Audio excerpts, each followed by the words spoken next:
Sveiki, brangūs draugai.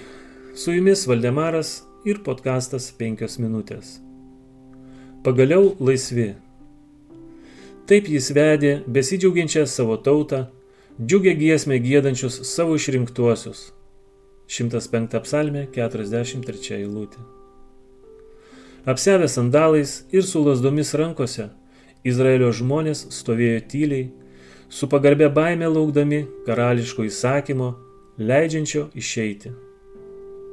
Dar neišaušus, jie buvo kelyje. Ši diena užsibaigė istorija, prieš daug amžių pranašiškoje vizijoje atskleista Abraomui. Tuomet Viešpats tarė Abraomui: tu turi žinoti, kad tavo palikuonis bus ateiviai net savo krašte.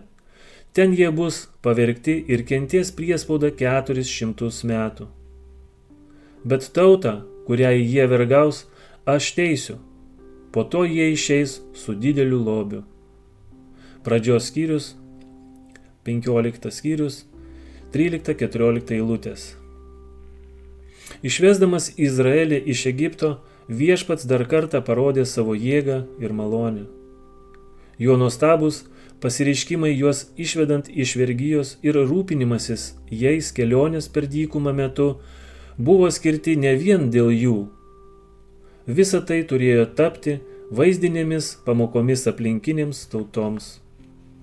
Viešpats save parodė esant aukščiau bet kokios žmogiškos valdžios ir didybės. Stebuklais ir ženklais padarytais dėl savo žmonių jis parodė, kad yra aukščiau gamtos ir tų, kurie garbino gamtą. Dievas ėjo per didžiąją Egipto žemę taip, kaip paskutinėmis dienomis jis eis per žemę.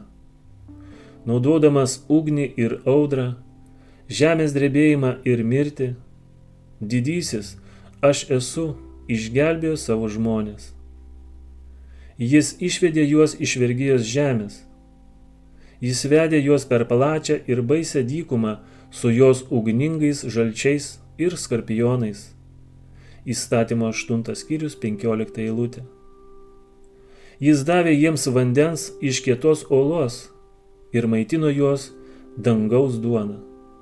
78 psalmė 24 eilutė.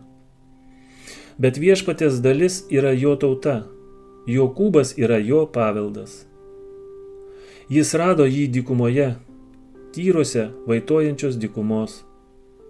Priglobė jį, rūpinosi, saugojo kaip savo akies vyzdį.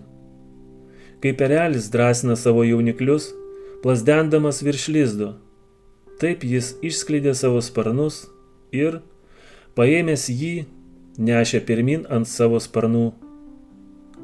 Vienas Viešpats jį tevedė. Nebuvo su juo jokio svetimo dievo. Įstatymo 32 skyrius nuo 9 iki 12 eilutės. Taip jis pasiėmė juos pas save, kad jie galėtų gyventi lyg aukščiausiojo šešėlyje. Su jumis buvo Valdemaras ir podkastas 5 minutės.